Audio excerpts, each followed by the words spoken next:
Ladies and gentlemen, at this time we're going to begin the funeral service of Brigitte E. Ruda. For those of you who are present here, please be sure that your phones have been turned off, and we welcome those of you who are joining us online. Rabbi Rachel Heaps from Temple Jeremiah will be officiating, and at this time she's going to approach the family to perform the ancient ceremony of Kriya. So for those of you who have the ribbon, please, the whole family, please rise in the first row as the rabbi approaches.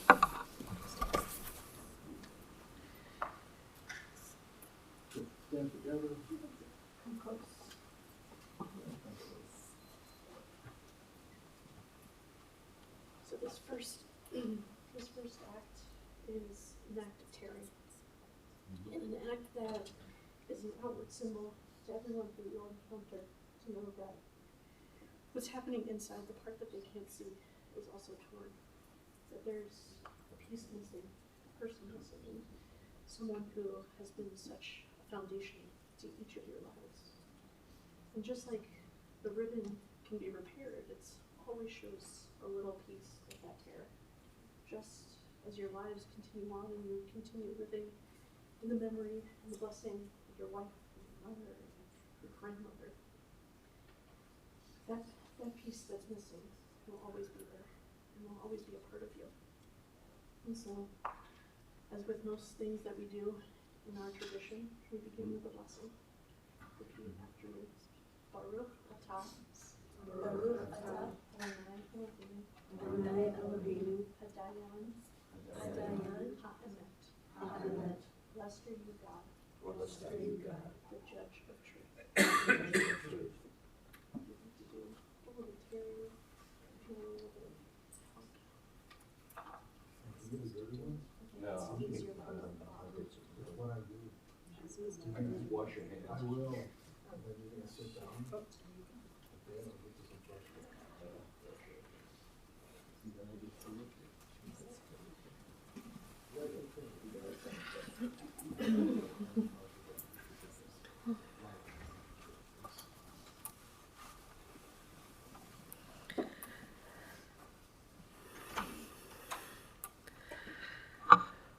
Mourning is the price we pay for having the courage to love others. Even in grief, we know that human life is too complex and too miraculous and too magnificent to be memorialized in endless pain. And the gift of spirit that our loved ones give to us, they cannot be measured and they cannot be weighed, nor can they be tarnished by time. And even in our darkest hours, we know that some of their light and some of their warmth will always be with us, bringing comfort and courage and, in the fullness of time, bringing healing and peace. We gather together to remember Brigitte Ruda and join our hearts together to comfort her family and give strength to her community. Mourning is a time filled with many emotions and many memories, both bitter and sweet. And so we begin our service with the recitation of psalms and prayers, thus linking Brigitte's life with the millennia-old tradition of the people of Israel and the eternity of God.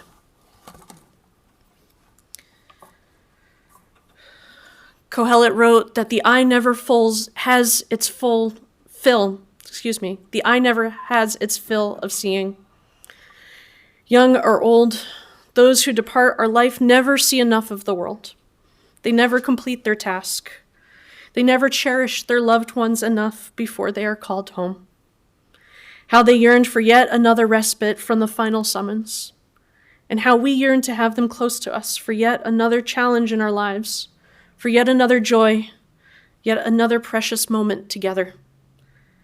God be now with those whose hearts are broken, because whenever parting comes, it comes too soon. Console them at this moment. Be near to them when light seems distant, and sustain them, O God, until their time of healing.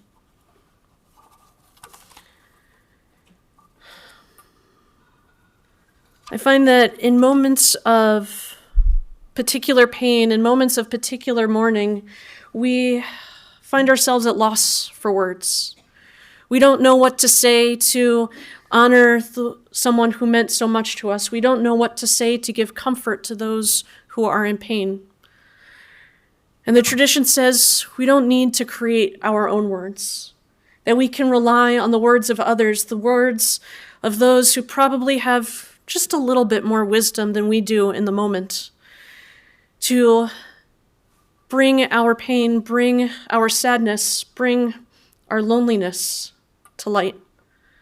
Perhaps the most familiar set of those words comes in the form of the 23rd Psalm. In it, the psalmist writes that even though the psalmist walks through the valley of death, they fear no evil, because you are with me.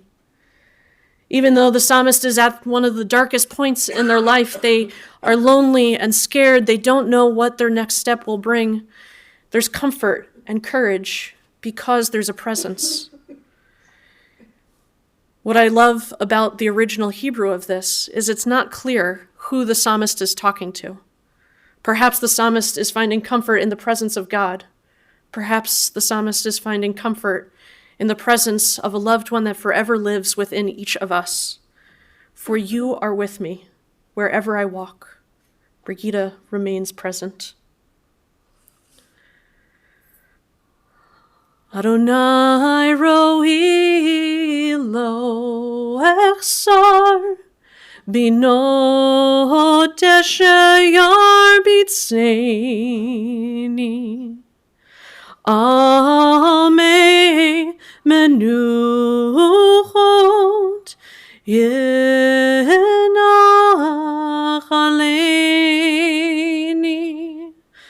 nafshi eshovev yancheni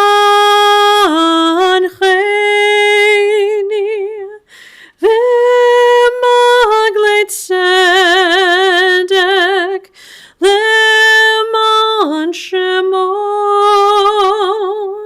gam ki elech begeit samavet lo ira ra ki ata imadi shivtecha umishantecha emayinachamuni ta'aroch lefanai shulchan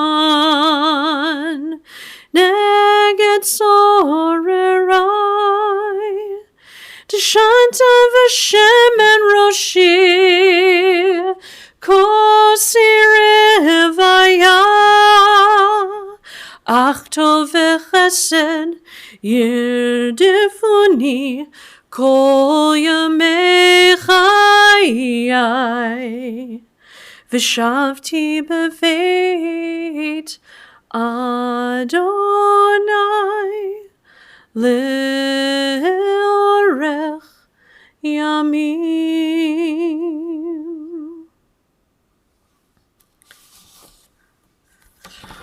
On the inside of our pamphlets, we read the translation of the 23rd Psalm together.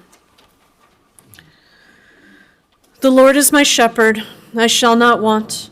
He maketh me to lie down in green pastures. He leadeth me beside the still waters. He restoreth my soul. He leadeth me in the paths of righteousness for his name's sake. Yea, though I walk through the valley of the shadow of death, I will fear no evil, for thou art with me. Thy rod and thy staff, they comfort me. Thou preparest a table before me in the presence of mine enemies. Thou anointest my head with oil. My cup runneth over. Surely goodness and mercy shall follow me all the days of my life, and I will dwell in the house of the Lord forever.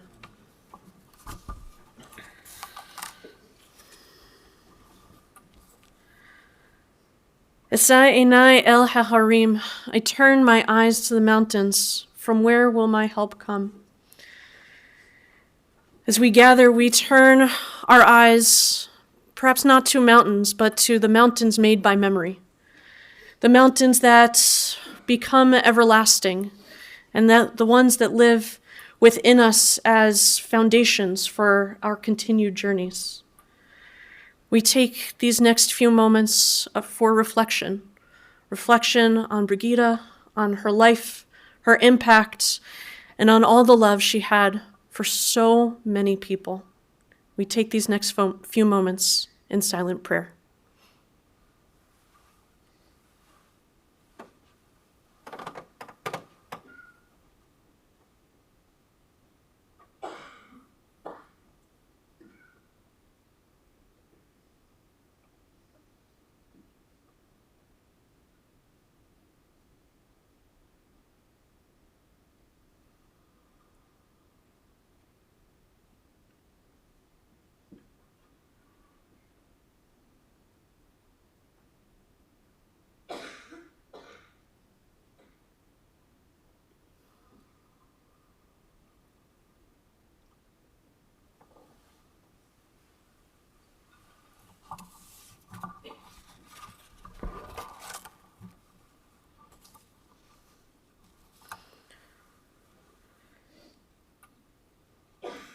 Yai dai yai dai, yai dai yai dai, yai dai yai dai dai dai, yai dai yai dai, yai dai yai dai, yai dai yai dai dai dai.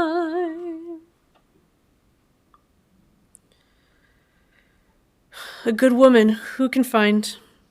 Her worth is far above rubies. The heart of her family trusts in her, and nothing will they lack. She renders to them good and not evil all the days of her life. She opens her hand to the needy and extends her hand to the poor. She is robed in strength and dignity and cheerfully faces whatever may come. She opens her mouth with wisdom. Her tongue is guided by kindness, and she tends to the affairs of her household and eats not the bread of idleness. Her children come forward to bless her. Her husband, too, he praises her. Many women have done superbly, but it is you who surpasses them all. Charm is deceit, and beauty is vain, but a God-revering woman is much to be praised. Place before her the fruit of her hands, and wherever people gather, her deeds will speak her praise. In their Jewish tradition, we're not given many things to do when we are in mourning. We're not necessarily told, go here, do this, say that. Instead, we're really only given one command, one way that we honor a life and we honor God through that action. We're told to tell stories, to tell the story of a woman whose life meant so much to so many people, a woman who created beauty with every step, a woman who made sure that everyone around her had exactly what they needed, a woman who put the needs of others before the needs of her own and found herself fulfilled by fulfilling those needs. We tell Brigitte's story. And we begin with Stefanie, and then with Ken, and then Vanessa and Alexis, and then finally with Eddie.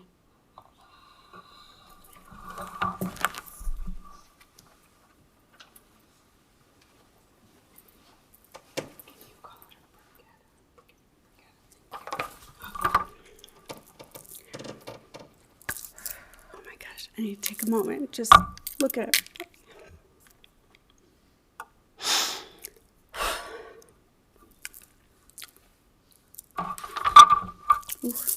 Before I begin talking about my mom, I thought I'd start with gratitude.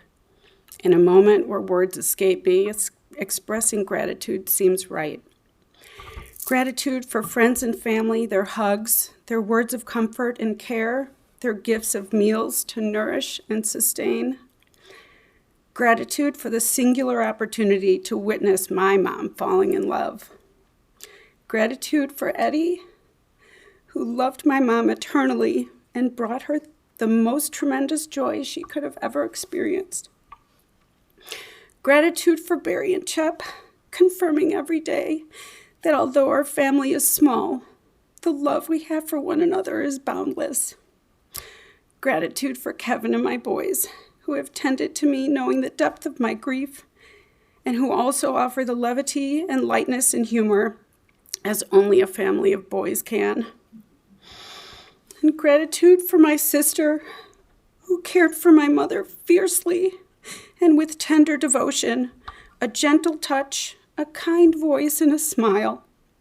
I followed her lead these last few weeks and will forever be grateful for her to helping me surround Mom with dignity, grace, and love. So much love. And gratitude for Mom, for every moment with Mom. Robyn and I are the luckiest people in this room. We are so grateful to call Brigitte our mom. In yoga, one of my favorite poses has always been Baddha Virabhadrasana, humble warrior. Physically, it requires tremendous strength and stability in the lower body to allow the upper body to be flexible, bending, stretching, lowering towards the earth. Spiritually, it's a pose that encourages acceptance, surrender, letting go of judgments, expectations, and ego. My mom has always been a humble warrior.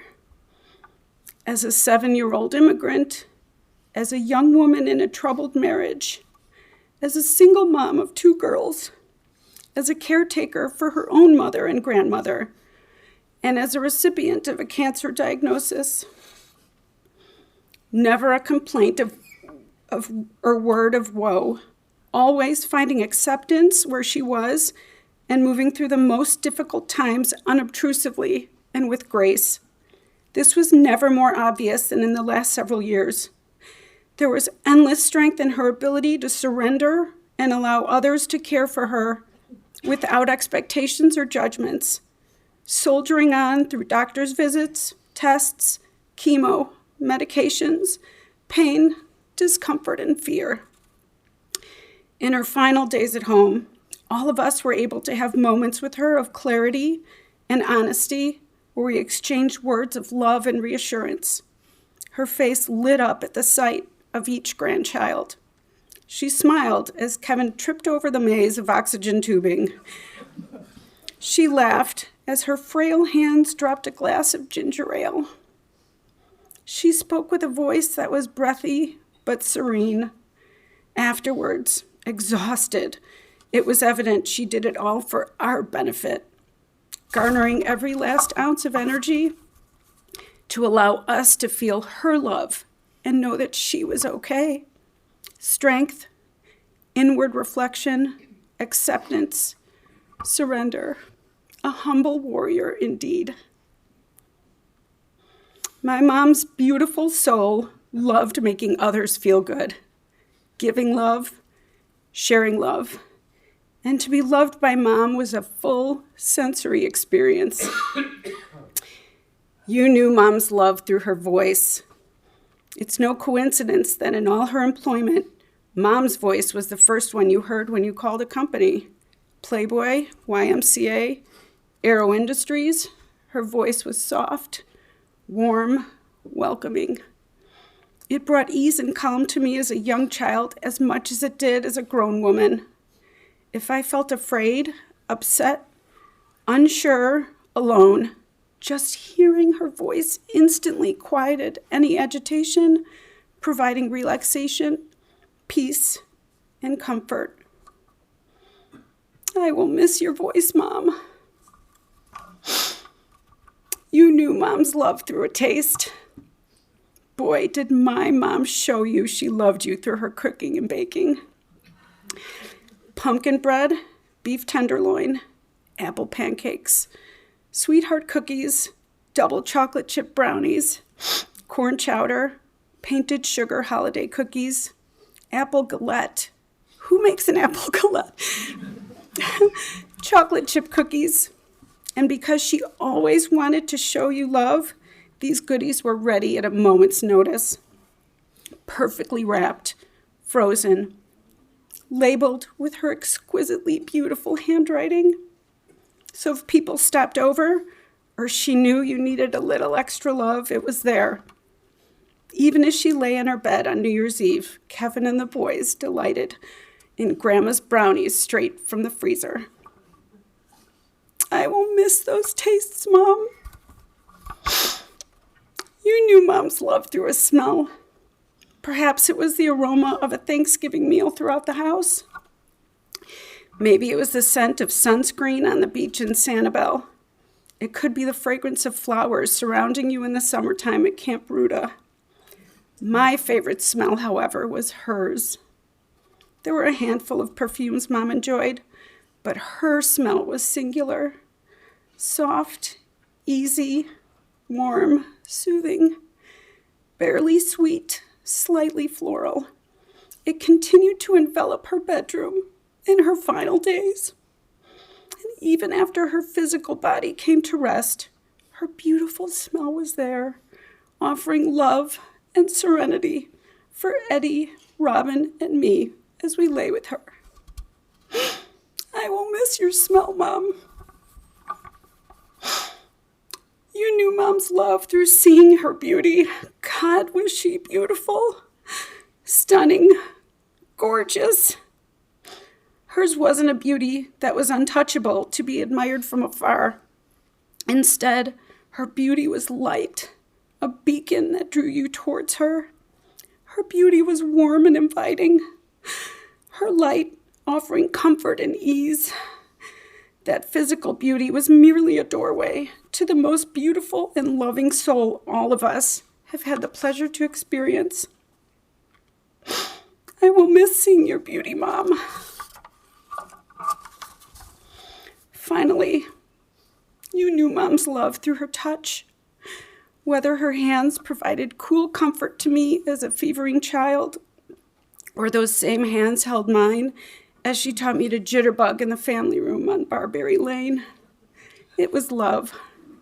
Her shoulders, though a little bony, offered relief and security to anyone who rested their head on them. Her arms carried her infant grandchildren, Elle, Casey, Dustin, Jazz, and Trey, with a knowing maternal ease, which brought as much instant relaxation to the babies as they did to Vanessa and me as new moms. In her final weeks at home, her skin was soft and warm, continuing to radiate love as we kissed her head, pressed our cheek against hers, and held her hand in ours. I will miss feeling your touch, Mom. I don't know how to be without my mom, how to exist without her presence, and I'm terrified. Then I remind myself, although her physical body has left us, her soul, her light, her love remains, and it is everywhere. Her love is in my Casey boy. When he asks me to make Grandma's double chocolate brownies and makes sure I do it in the right pan with a guarantee that I let it cool in the refrigerator just like Grandma did. And when Casey surprises you with his all-enveloping hugs and the most thoughtful, instinctive gestures of kindness, be it a Diet Coke for Robyn or Ghirardelli peppermint bark for Papa, Mom's love is right there. Her love is in my Dusty, in his artistry and eye for alignment and balance, for things to be just so and visually pleasing. Also in his talent for drawing and lettering with effortless precision, just like my mom's.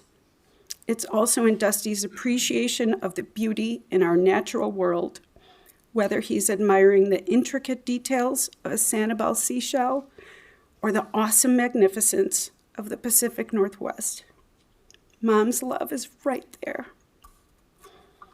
Her love is in my Trey, not only in his intelligence and savvy for card games, be it Hearts, 500 Gin Rummy, or poker, but also in the pure delight, amusement, and satisfaction he basks in when he beats Papa. It's also in his empathy and innate ability to feel and absorb the emotions of others and to connect with people in a way that allows them to feel seen and understood. Mom's love is right there. Her love is in my sister, in Robyn's undeniable physical beauty, and especially in that beautiful heart of yours. It's in my sister's tender, caring touch, capable of bringing comfort to anyone she loves. It's in her devotion to family and her need to keep those she loves close by. It's in her incredible ability to listen patiently and knowingly. Robyn, you were my humble warrior these last few weeks, and Mom's love is right there within you. And Mom's love is within me, my heart, my soul, my breath. And finally, Mom's love is in the sunshine. Mom, you are my sunshine. And I will find your love everywhere. I love you.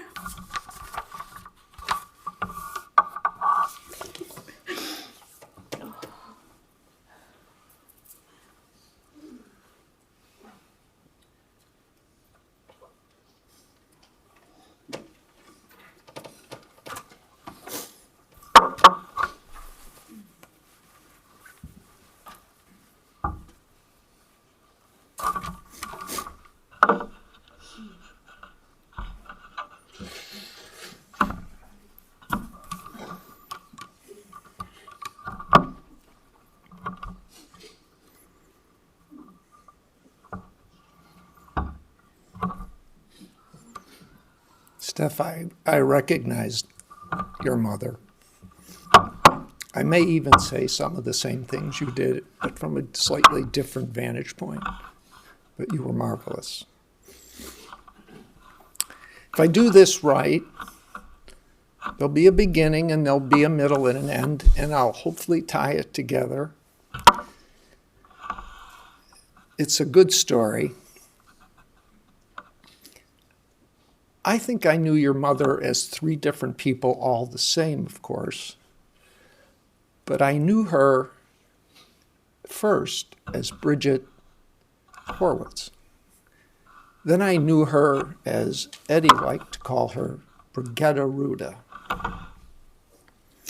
And in the last 15 or 20 years, to me, she was Bridge.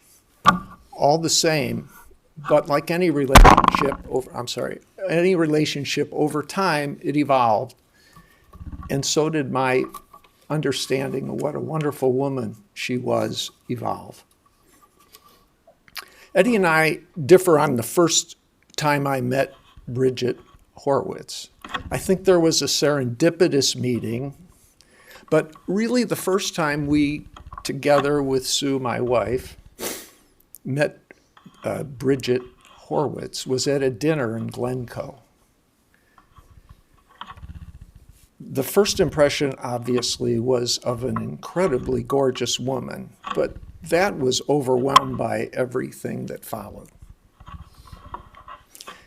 When we spoke, and when she spoke plainly, but powerfully. She looked you right in the eye. And at that moment, Brigitte Horwitz became our friend instantly. I remember shortly after that sitting in an empty house on 11 Chicory Lane. There wasn't any furniture in the house. We sat on the floor of the living room eating pizza, and I heard her story, a story that Steph referenced with detail.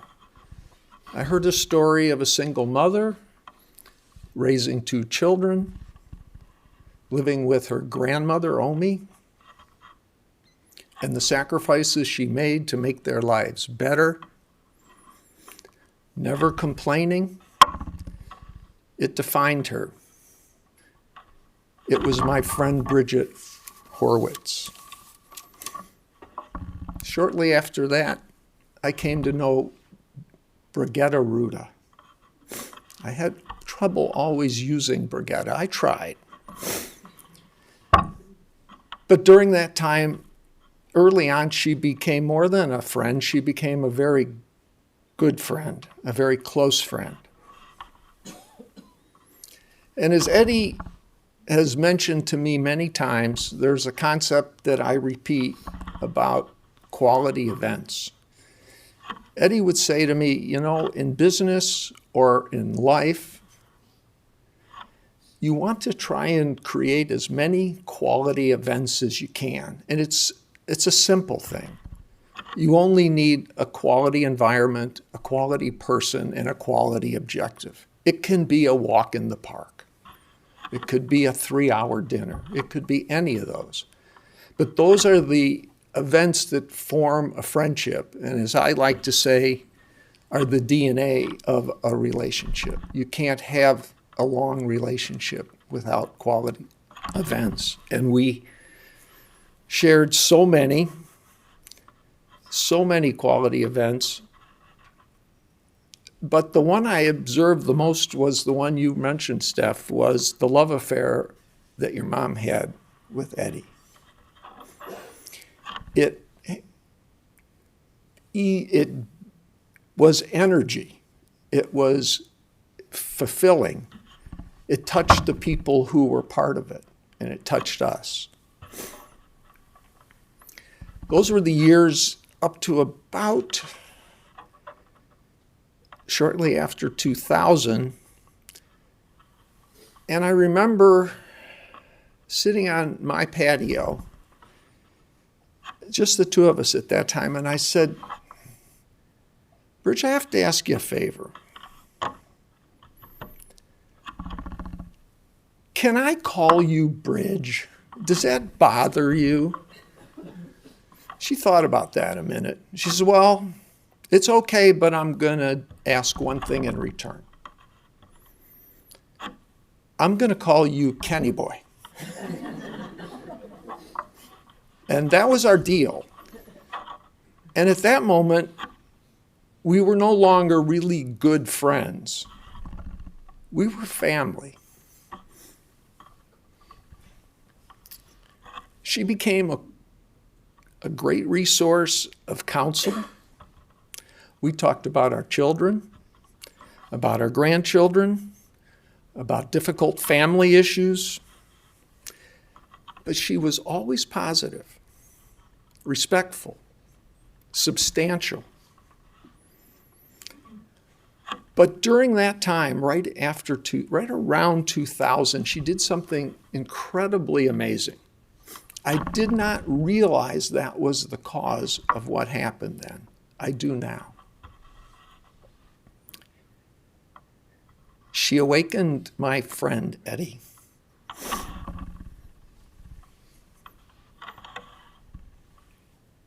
I didn't see it at the time, but there was a massive reservoir of creativity and artistic expression waiting to come out. Now, those of you who have been to his house have seen the output of that. And here is one of the more recent results of that energy. It was there a long time, maybe latent for decades, and it just exploded out. The ability to express so many emotions in a canvas. That was because Brigitte released that. And how I knew that was true? Because Eddie would show me pictures in progress. I would be over, he would show me, he would email me pictures, and he would ask my thoughts. But the one opinion that mattered, the only opinion that mattered, was Bridge. Bridge doesn't like the green. Bridge thinks the arm should be a little bit more this way. The eyes are not exactly right. And you listened. Then I knew that she was the cause. So my 3 remembrances of Brigitte Horwitz and Brigitte Ruda, and at the very end of Bridge, Rabbi, I'm not real religious. Eddie and I have had this conversation 100 times if we've had it once. But I am spiritual. And Brigitte had a deep goodness in her soul, a natural humility, a presence that made people better. She enriched our lives in so many ways. And like you said about gratitude, which gratitude is not only the most important human value, as the saying goes, it is the mother of all values. I will miss Brigitte Horwitz and Brigitte Ruda and Bridge. But I, like you, Steph, I will be grateful for every moment that I had. I'm so grateful that she allowed her warmth to enrich my life and my family's life. I will miss her. Thank you, Rabbi.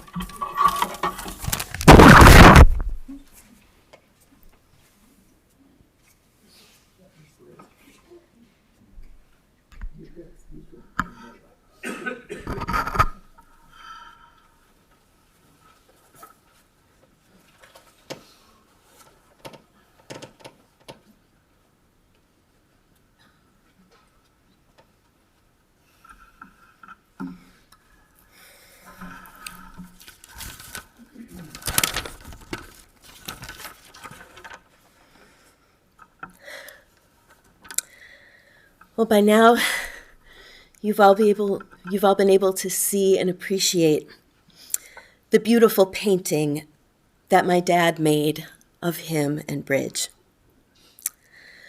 But this almost ethereal portrait has a very humble origin. Just a few months ago, I went out to dinner with Dad and Bridge. And as we were leaving the restaurant, I watched them walk back to their car together. And I snapped a photo without them even realizing that I was watching. It was a fleeting, seemingly inconsequential instant.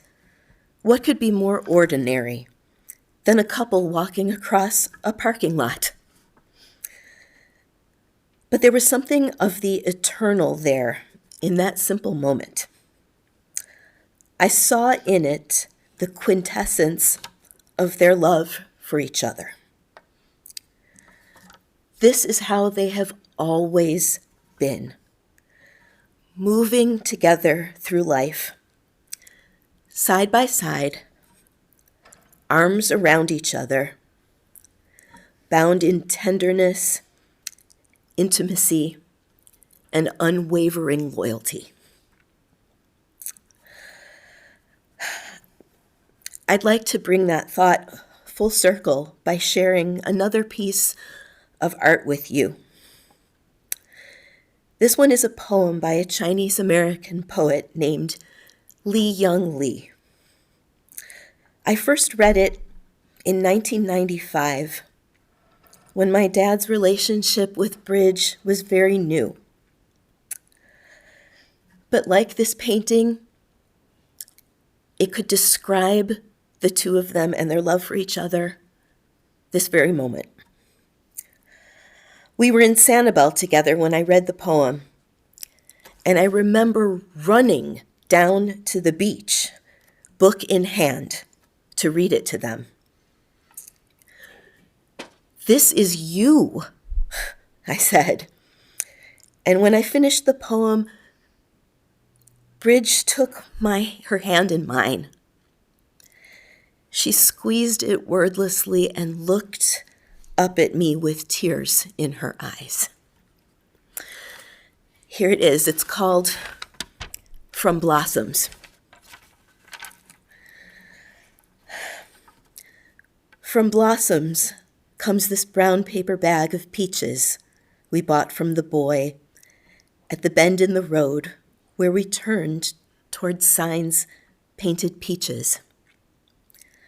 From laden boughs, from hands, from sweet fellowship in the bins, comes nectar at the roadside.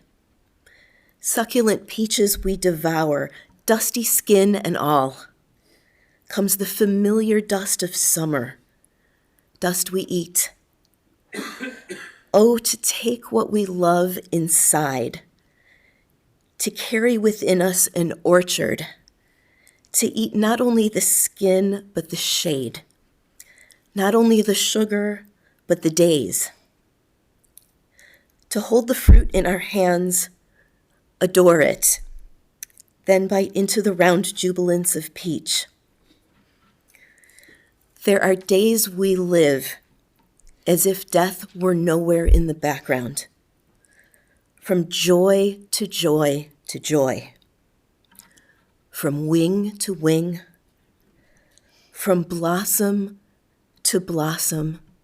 to impossible blossom, to sweet, impossible blossom.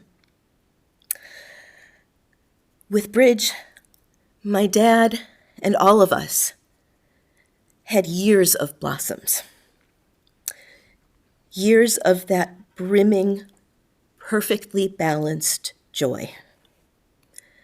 Infinitely sweet and certainly not impossible. Thank you.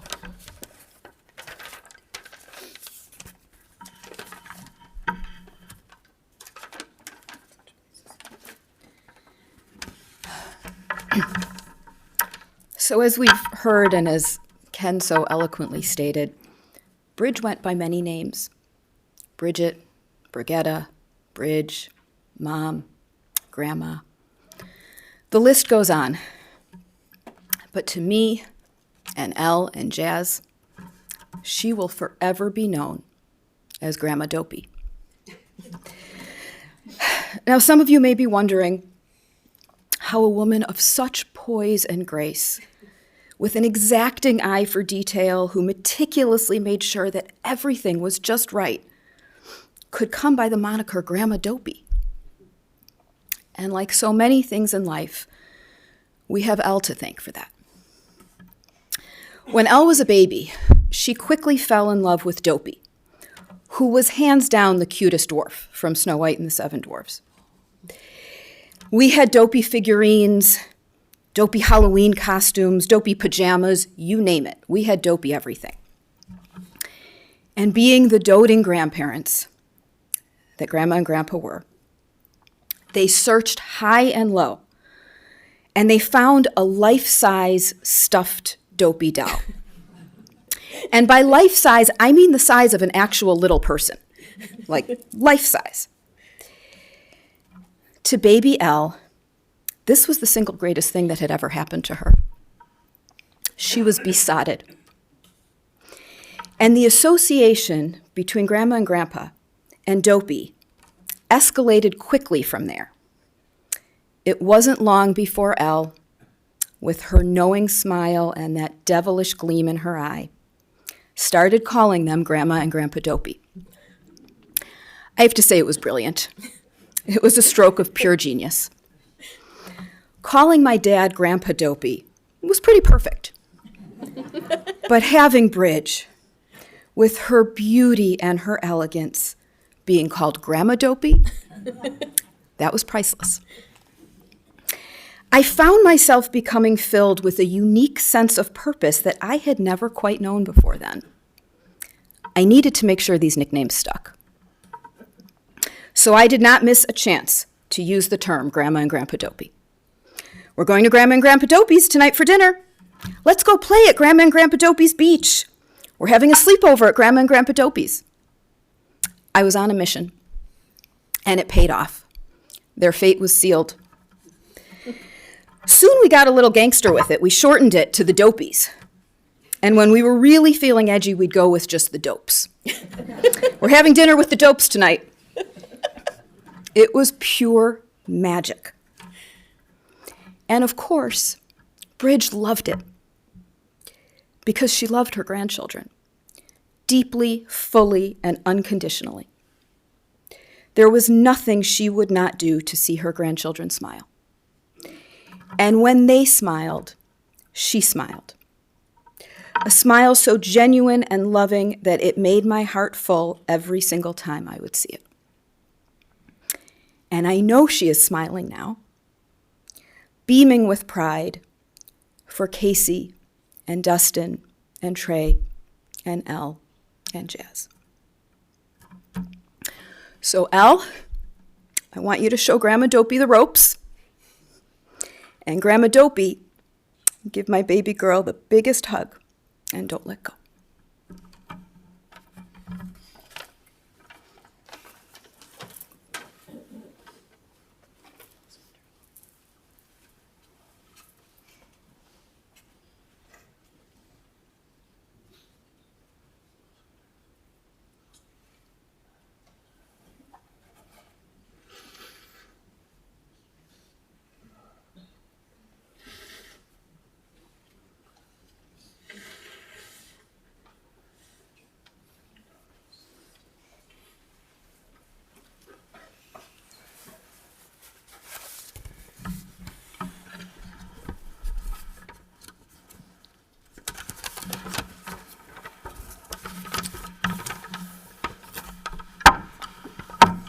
I have a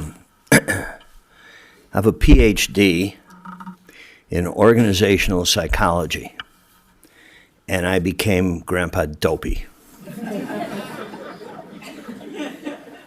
There's something wrong with that?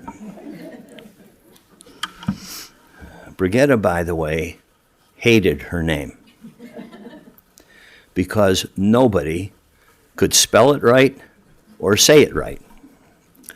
Brigitte, and its German pronunciation, Brigitte. We have seen upwards of 40 different spellings. Brigitte, Brigitte. So she hated her name, and she was more than happy, Ken, to go with Bridge.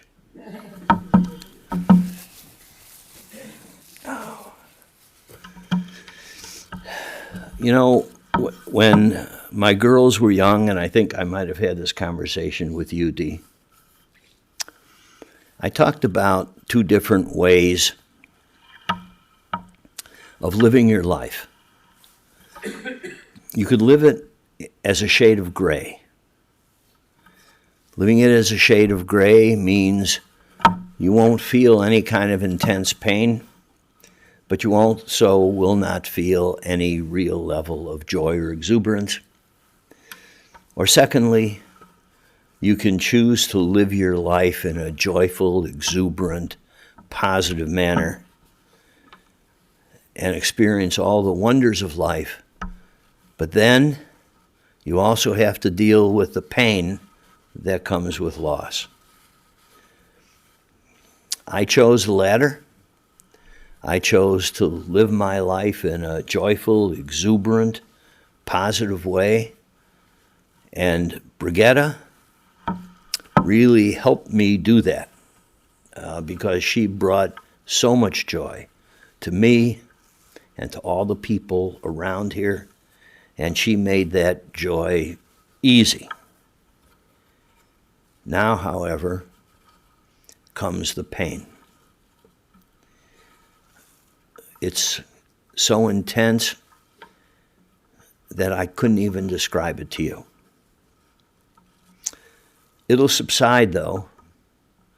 It'll subside, and I have 31 years of the best memories and the best life that I possibly could have had. That joy will carry me through, and it's all because of Brigitte. You know, I spent my life with her trying to give her everything that I could. But the truth is, she gave me so much more. Many of you know our story. I gotten a doctorate degree in the most painful of manner. My parents, from undergrad through graduate school, were very sick. They died within 2 years of each other. And I struggled to get this degree. And I had no idea at that time how much depression I was actually feeling. All I knew is I never smiled. I lost all the happiness and joy that I had as a teenager. And I knew something must be out there that would make my life better. I was working at Standard Oil. It's a shitty job, excuse my language. This is going to be recorded. It's a bad job. Sorry, Bridge. By the way, I just have to tell you that Brigitte never sweared, except if I beat her in a card game, or if I beat her in our version of Bananagram, which was complex Scrabble game. She did not hold back on what she thought of my winning. In fact, I rarely heard such a string of invectives put together. I received a call from Playboy saying, "We need you here. We're 5,000 people strong. We have no management training, no selection, no nothing. Would you at least come in for an interview?" This was the HR director. And at the time I thought to myself, yeah. Who would not want to go in? What male would not want to go in? This is the time of mini skirts and no bras and Playboy. I said, I'll be there. I had no intention of joining that rag, but I sure was going to go for the visit. So I got there. It was about 8:45, and I was waiting for this meeting with the HR director, and someone came up to me and said, "Can I get you a cup of coffee while you wait?"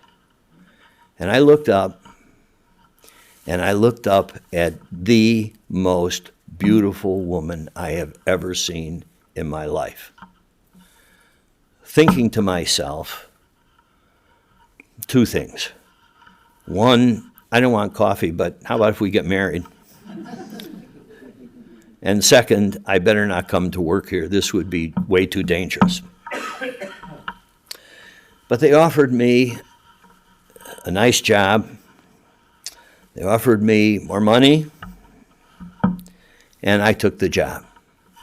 I became director of management training at Playboy. Irv Kupcinet, the old columnist, thought that was funny enough to put into his column, asking me what I was really going to develop. But as I started going to work there, before I even arrived, I asked myself this question. That girl who gave me that cup of coffee, am I going to see her again? Well, she was a secretary, literally right outside my office. So I saw her plenty. And we developed a friendship. We would go have lunch together. We would shoot pool together. We'd hang out together. And her joy and her love and her warmth spread to me immediately, and single-handedly, I have to tell you, she lifted me out of the state of depression I was in. It was all Brigitte, and I started to smile again. We were this way for 7 or 8 months, and Brigitte quit Playboy. Mostly because of me. She came back to visit on 2 different occasions, at some risk, because her husband had a touch of violence to him, and I knew she was coming back to just see me.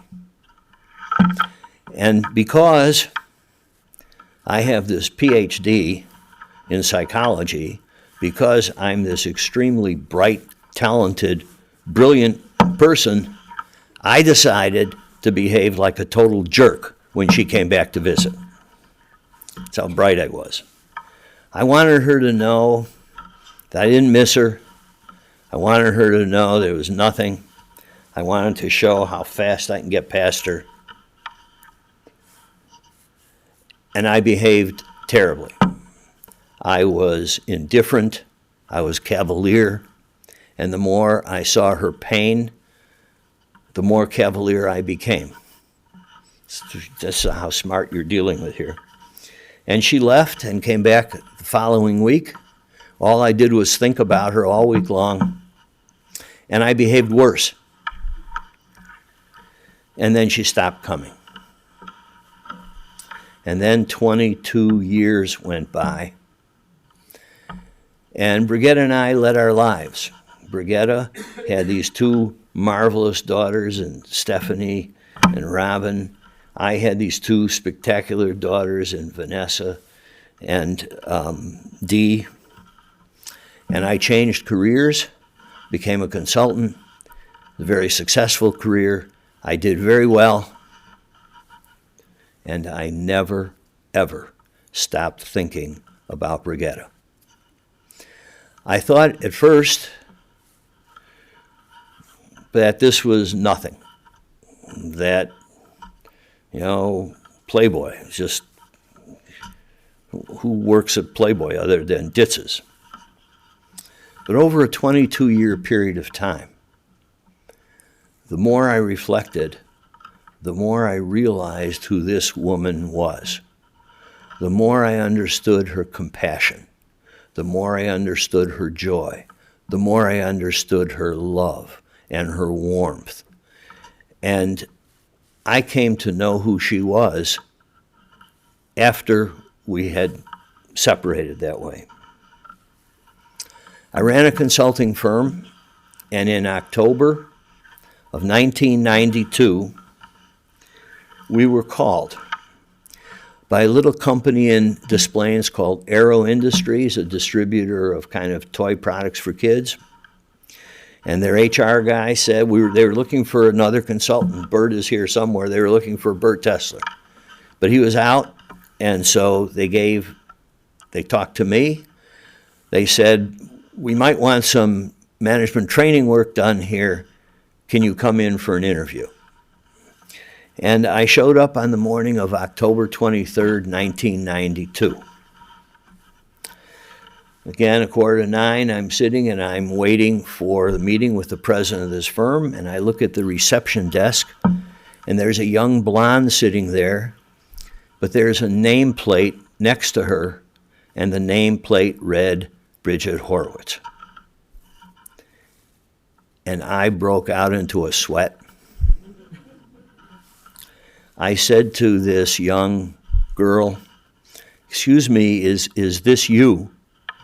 And she said, no, she's home this week taking care of her boyfriend. I said, well, can you tell me anything about her? I used to know somebody by that name. And she said, well, her picture is right back here. Why don't you just come and look? And as I walked toward that desk, I knew that I had found this woman after a 22-year period of time. And I got back there, and her pic sheet looked exactly the same. And I saw her 2 daughters, and I got the job. I don't know how, because I don't remember saying anything to the president when I talked to him. I think I just sat there with my mouth open, and they gave me the job. The only person who really understood my close connection with Brigitte in the early years was my little sister, Charlotte. And when I walked out of the office on Friday, October 23rd, the very first thing I did was I called Char. And I simply said, and this is the truth, I simply said, Char, I have something to tell you. And without hesitation, she said, Brigitte. And I said, what in the world? 22 years have gone by. What in the world would make you say that? And she looked at me and she said, well, I haven't heard that sound in your voice for 22 years. On that Monday, I called the office and Brigitte answered. I said, Brigitte? She said, yes. I said, this is Ed Ruda.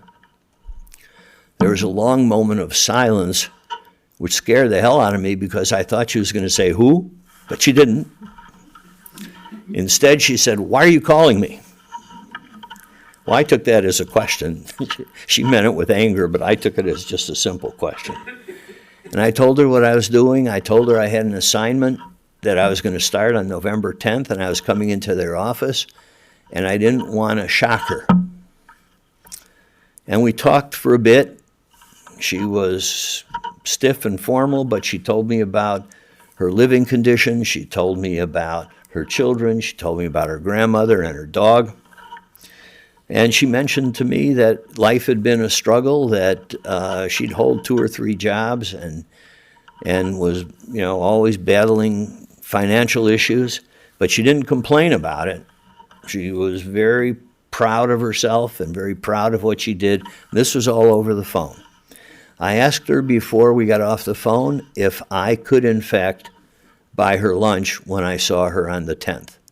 She did not want to do that, but she was just too nice to say no. And so I showed up on November 10th, and Bridge and I went out to lunch. And I was so interested in her. In fact, I had said to Char, as I was going to lunch, I want you to know that I have no intention of anything other than the fact that I found her. I'll never lose sight of her again, and I just want to know she's okay. And Charlotte, with all her wisdom, said, don't be hasty. So we sat down for lunch, and we talked for an hour. And I didn't talk. I asked Bridge to tell me about her life, and she went through everything. And, back in the Playboy days, I had learned about her kindness and her compassion and her warmth and her generosity. Now at this lunch, I learned more about her. I learned that she was proud, and that she was strong, and that she wasn't a complainer, and that she took life in stride. We finished lunch, and 2 minutes before lunch was over, I had no plan to say this. I had not prepared this. I had not wanted to say this. This was as natural as anything I've ever done. I said to Brigitte, I have waited 22 years to tell you I'm sorry. I said, I don't remember I don't know if you remember how I behaved the 2 days you came back to visit.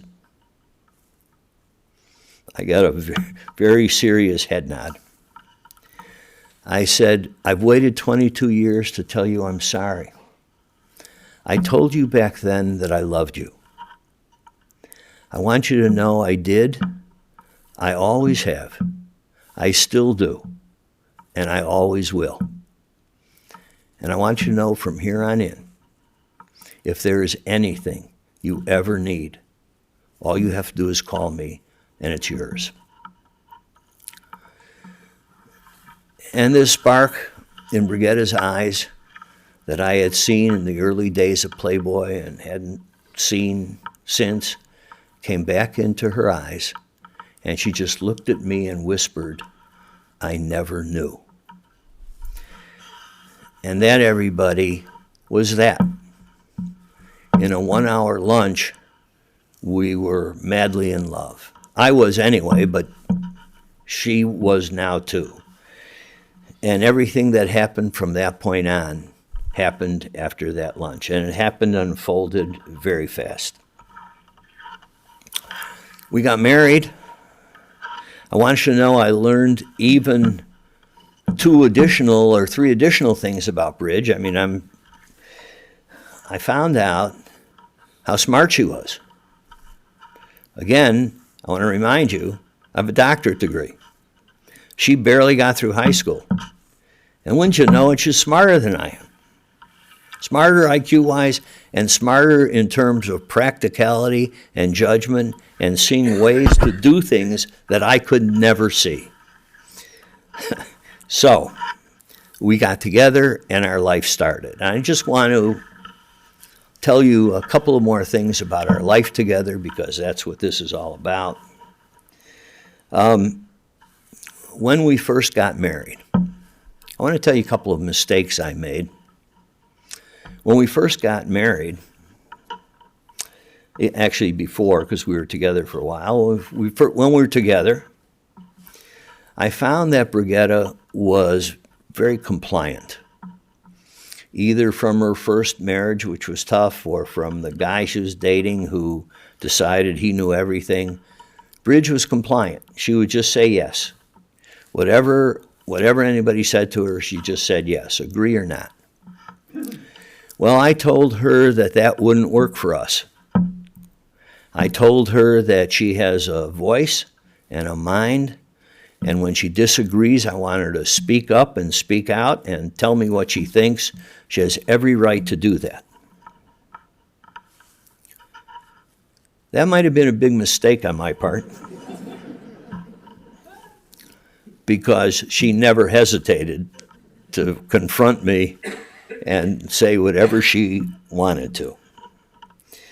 The second mistake I made, I know John, my jeweler, is here somewhere, and I don't want to upset you, John, but Mother's Day would roll around, and I finally said to Brigitte, instead of buying you a piece of jewelry, from now on for Mother's Day, I'm going to buy you all your flowers. That was also a big mistake on my part. Jewelry would have been far less expensive. But our place became a show place because Brigitte was so creative and so innovative. It's another thing I learned about her. How many people can balance being thorough and accurate and detailed and precise and also being wildly imaginative and creative? I don't know anybody who balanced it as well as she did. So flowers dominated our landscape, we became a show place in Meadow Lake where we live. Everybody would come by and just love the beauty of the house. And of course, humble Brigitte would never take credit for anything, but she did it all. One day in 1998, we'd been married now a year or two, and we were walking on Michigan Avenue. And we went past an art gallery and we saw a painting. It was a French street scene. It's a beautiful piece of work, and it only was on sale for $35,000. And I said to Brigitte, I could do that. She had no idea that I had a bit of an artistic background. And she said, buy it? I said, no, I could paint that. And Brigitte started to laugh. Well, that's all I needed. I went into the gallery. He had little postcard-sized pieces of this guy's work. I took 3 or 4 of them, and I said to Brigitte, pick one. She did, and both of us panicked. Brigitte was thinking to herself, oh no, he's going to paint this piece of garbage and I have to hang it. Brigitte is very prissy about these things. And I got the canvas and the little postcard and I set it up in front of me and I said to myself, what the hell am I doing? I can't do this. So both of us were panicky. And I happened to reproduce it perfectly. Is it time to go, or is that somebody's fault? I did it perfectly. And Brigitte said, I can't believe you did this. And I said, well, what could I do to fix it? And she said, nothing. It's perfect. I said, well, there's got to be something I could do. Nothing, really, it's good. I like that color blue. I said, what's wrong with the blue? She said, nothing, it's perfect. Maybe it could be a little darker. Those were the last kind words she said to me about painting. Then it became, what's wrong with that guy? Looks like he's got a goiter. Fix his neck. But Brigitte created the second career for me. It was her inspiration. It was her love of art that allowed me to start to paint. I give her credit for that. So I led my life with Brigitte with a great desire to give her everything I could give her to make her happy. But I have to tell you, she gave me so much more in return. All right, I'm gonna finish, but I might as well end on a couple of humorous notes if I could. Only take me a little bit longer. Involves my boys here. Involves you twice, Trey. So, Brigitte and I probably had 5 arguments over 31 years. Not bad. You know, once every 6 years we thought we should have an argument. And we argued about only very substantial issues, life-changing issues, important moments. So the first argument we had was about the little marshmallow candy Peeps. That was the significance of what we would argue about. So I have a sweet tooth, and it's a junk candy sweet tooth. And I love Peeps. But Brigitte didn't want me eating many of them, not good for me. So when the boys were quite young, I don't know, 6, 7, 8, something like that, we drove over and Brigitte brings a box of Peeps. The boys don't want them. They don't like them. So we're driving home, and I said, could I have a Peep? And Brigitte said, I left them there. And I said, what? They don't like them. And she said, well, I didn't want you to have them. And we argued over something like that. Well, Brigitte ended up telling Stefanie this. Stefanie thought it was funny enough that she went ahead and enrolled me in the National Peeps Club. And to this day, I'm assuming I'm still in the club. I'm by far the oldest member of the National Peeps Club. So what do? They send me a box of Peeps, and they send me a wild tie-dye T-shirt. Got a big orange, yellow chicken on it, and Peeps in bright letters, and all tie-dye, and very, very bright. And Brigitte says, you can take this T-shirt down to Sanibel and wear it when you walk on or run on the beach. So we go down there. Now understand that Brigitte was prissy and fussy about style. And we're going out the first night to the place called the Sanibel Steakhouse, which was the fanciest restaurant in Sanibel. and I put on my Peeps t-shirt. And Brigitte goes, "You can't wear that to the restaurant." And I said, "Yeah, I want to." "You cannot." But I wore it. And she was humping and angry. And we walked in, and the maitre d' said, "That's really a cool shirt." And Brigitte really grumbled. We sat down, and the waiter said, "I really love that shirt." And then, of all things, a family, mother, father, and 3 kids sitting 3 tables away, the father gets up, and he comes over to the table, and he says, "Where can I get a shirt like that? I really like that shirt." And Brigitte threw her hands up in frustration. And what did she do?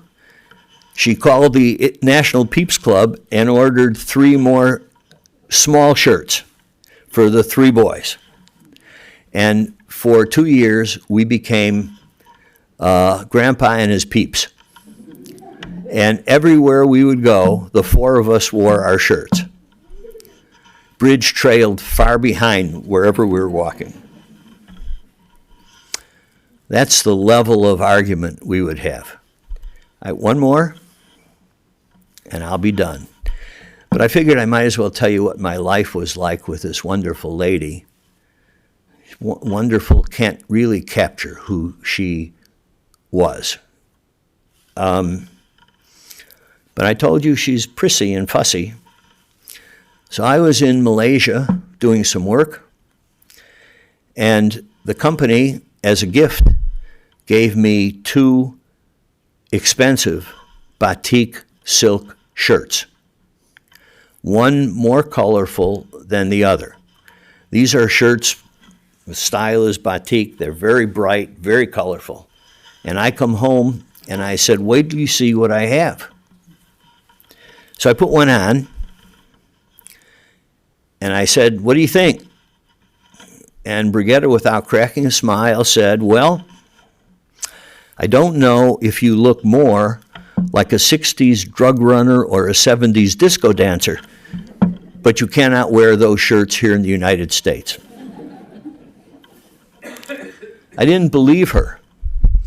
So I went to visit my daughter, Dee, in Iowa. She was taking classes there, and I thought, she'll understand, she'll appreciate it. So I put one of these batik shirts on. I knew I was going to be in trouble when I stopped at McDonald's for a cup of coffee because the server looked at me like I was nuts. And then I drove up. Dee was living in a little house, and she saw me pull up, and I got out of the car, and she came running out like this, "Dad," and stopped in midstream and said, "Did you bring anything else to wear? Because we're going out with some of my friends tonight." And then one day, the batik shirts just disappeared.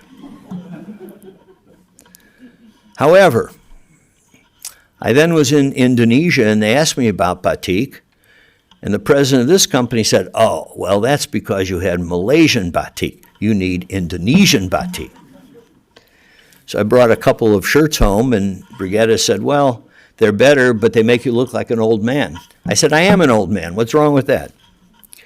So that settled down until my young grandson, Trey, said, "I really like those batik shirts."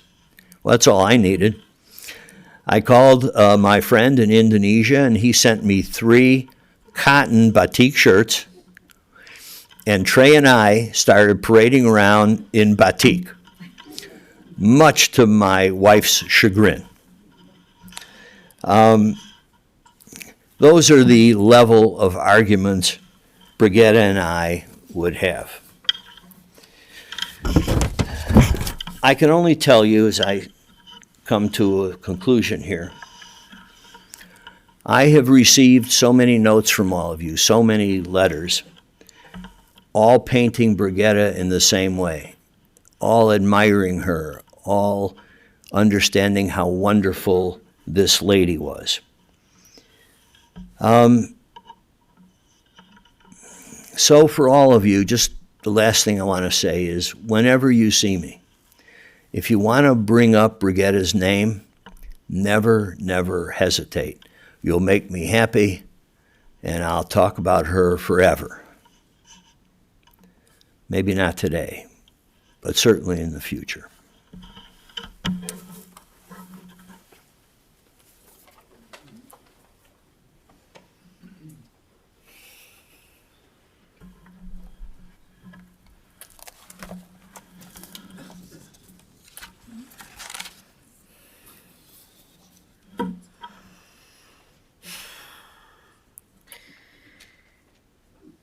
In his sorrow, Job cried out, Adonai Natan, va'Adonai lakach, Yehi Shem Adonai mevarach. God has given and God has taken away. It's clear that death and sorrow are not strangers to those of us here to honor quite an amazing and wonderful woman.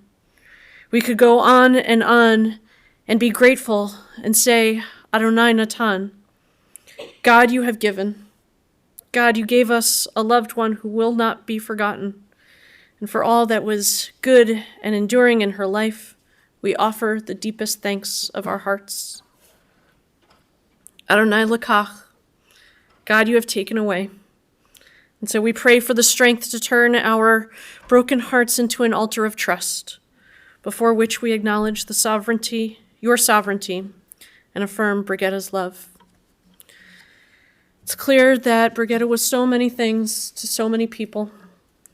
A devoted granddaughter and daughter, a loving mother, loving stepmother, a passionate wife, a caring aunt, and a wonderful, wonderful friend to all those who knew her.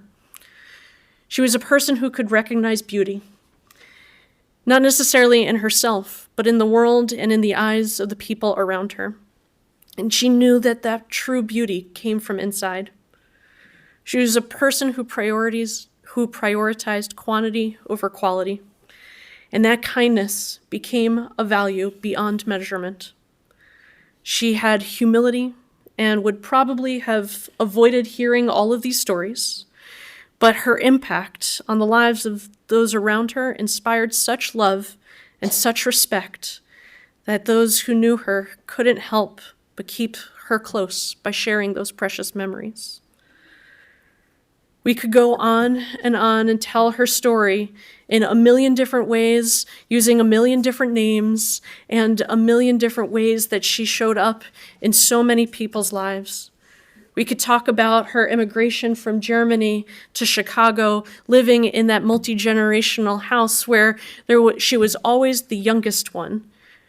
We could talk about how she became this blend of her grandmother and her mother, someone who took care of all the physical needs, but also made sure that every emotional need was cared for as well. We could talk about how she was a close friend and kept those close friends close because of her kindness, because of her intelligence, because they gravitated towards her. We could talk about that natural intelligence, being able to see the world for what it was and knowing what she needed to do in order to make sure that everyone around her was cared for. We could talk about her hard work and her diligence and her tirelessness. We could talk about how she would make clothes and Halloween costumes and make sure that every single one of those sequins was perfectly aligned. We could talk about how she hand-decorated cookies and cakes and picked out every single frame for every single piece of art in her home that she shared with Eddie. We could talk about how she learned how to drive a car at 29 once she moved to the suburbs with her daughters and managed to share a green Camaro with her mother-in-law that continues to be a part of her family and is a cherished keepsake that even now I believe people are saying, that's a really nice car. Are you interested in selling it? We could talk about how she made her home everyone's home. a home that would be not just a place for her children, for her niece and nephew, for her grandchildren, but for their friends. For anyone who would stop by, there would be that perfect goodie bag with exactly what they needed. And how she made that Camp Ruda for anyone who wanted to go fishing or hiking in a forest or get dirty outside and then come and get clean inside, and would appreciate every single flower and every single petal, whether she cultivated it herself or she brought it in to her world. She knew that beauty went beyond skin deep, and she knew that everyone around her had beauty to offer. And of course, she knew that love meant the world. And to love Stefanie and Robyn, to love Eddie and Vanessa and Alexis, and to love her grandchildren, to love her family, to love everyone, made life worth living. It gave her that power, and it gave her that energy. It gave her a curiosity about the world that she explored every day of her life because she got to explore it with all of you. It was her greatest joy, perhaps, to be a grandmother, though, to hold these precious babies in her arms, to babysit, to make sure that they always had that pumpkin cake ready to go, to make every piece of Thanksgiving dinner on her own, and anyone who wanted to be there just happened and needed to show up.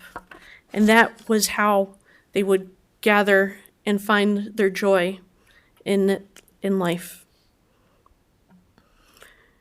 With her family, she built traditions, and she made sure that every time someone came over to stay, they had everything they needed in the closets, every toiletry, every meal, everything was taken care of. Because really what Brigitte was doing was creating kindness. She was creating generosity. She created beauty in the world. And she was loved deeply and loved deeply for her whole family, her whole community, and her whole world. So even at this party, Brigitte remains forever a part of her family's core. She's always present to them in a cookie or a painting or a flower. And at Brigitte and Eddie's wedding, they were gifted a poem that now lays at the front of their wedding album. And I think it serves today as a perfect reminder of the everlasting gift of Brigitte's love. That poem ends with these two stanzas. Down in the tender depths of thy dear eyes, I find the lost sweet memory of my youth, bright with the holy radiance of thy truth and hallowed with the blue of summer skies. Tie up the broken threads and let us go, like reunited loves hand in hand, back and yet onward to the sunny land of our to-be, which was long ago. In the depths of grief, God, keep these best parts of Brigitte's presence and memory strong, so that all who lived her may rely on that strength. We grieve for what might have been, but more than that, we celebrate for what was. Help us to bring consolation to her family, her friends, and her community. Help us to raise them from the depths of sorrow, slowly and lovingly. Help us to lead them from this night of desolation to the dawn of another day. Then the memory of their mother, their aunt, their grandmother, their wife, their friend, will be able to return gently and peacefully to their hearts. May her memory live among each of us, allaying grief and instructing us in the ways of living, helping each and every one to mind the mystery of eternal life. Zichrona livracha, may Brigitte's memory always and forever serve as a blessing.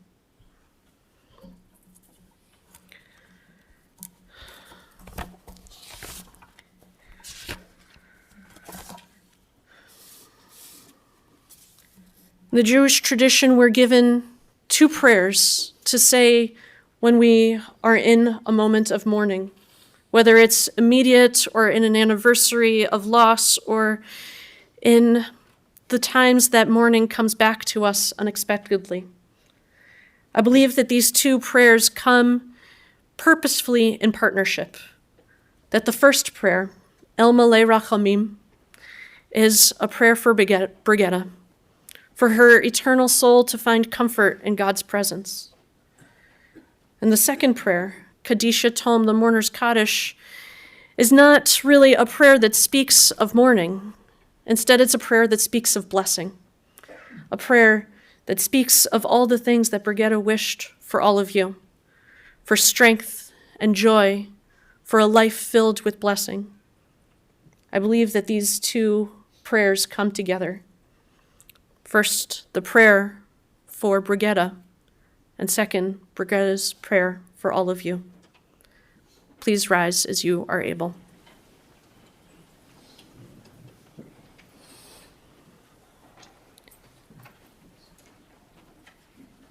El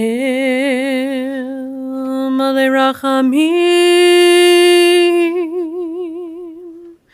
Shochein Bamromim, Hamsei Menucha Nechona Tachat Kanfei HaShechina, Im Kedoshim Utorim, Kezohar Akiyam Mazirim, and Nishmat Brigitte Ruda, Shehalcha Leolama, Ba'al Rachamim Yastirecha, Beseter Kenafav Leolamim, V'yitzror ha'chaim et nishmata, Adonai hu nachalata. V'tanuach b'shalom al mishkava, v'nomar Amen.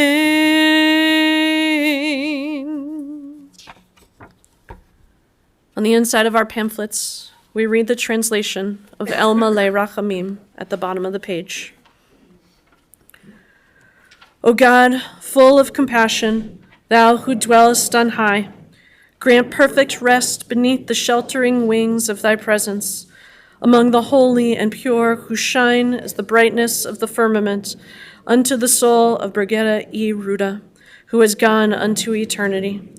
Lord of mercy, bring her under the cover of thy wings, and let her soul be bound up in the bond of eternal life. Be God's possession, and may her repose be peace. Amen.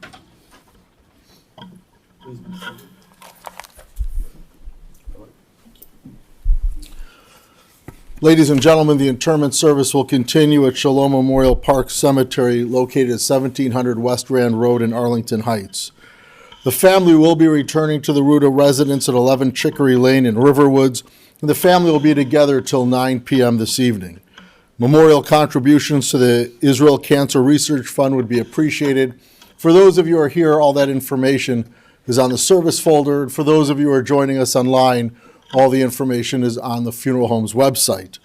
For those of you who will be driving in the funeral procession to the cemetery, the procession will be forming in our parking lot. Please obtain an orange safety funeral sticker to place on the right-hand side of your windshield. Have your bright lights and hazard lights on at all times. For additional measures of safety, we will be providing a car in the back of the procession to hopefully keep other cars from entering the procession. Please use your horn liberally as you're going through the intersections, and please do not speak or text on your cellular phone while driving to the cemetery. This time I invite everyone to please rise and stand in place as the pallbearers come forward, and as we escort Brigitte E. Ruda, along with her family and the rabbi from the chapel, then you may return to your cars.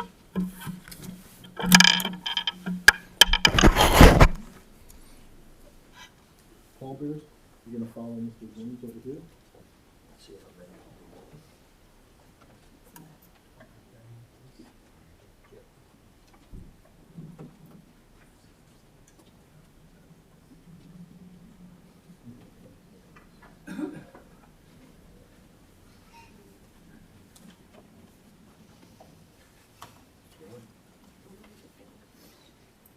For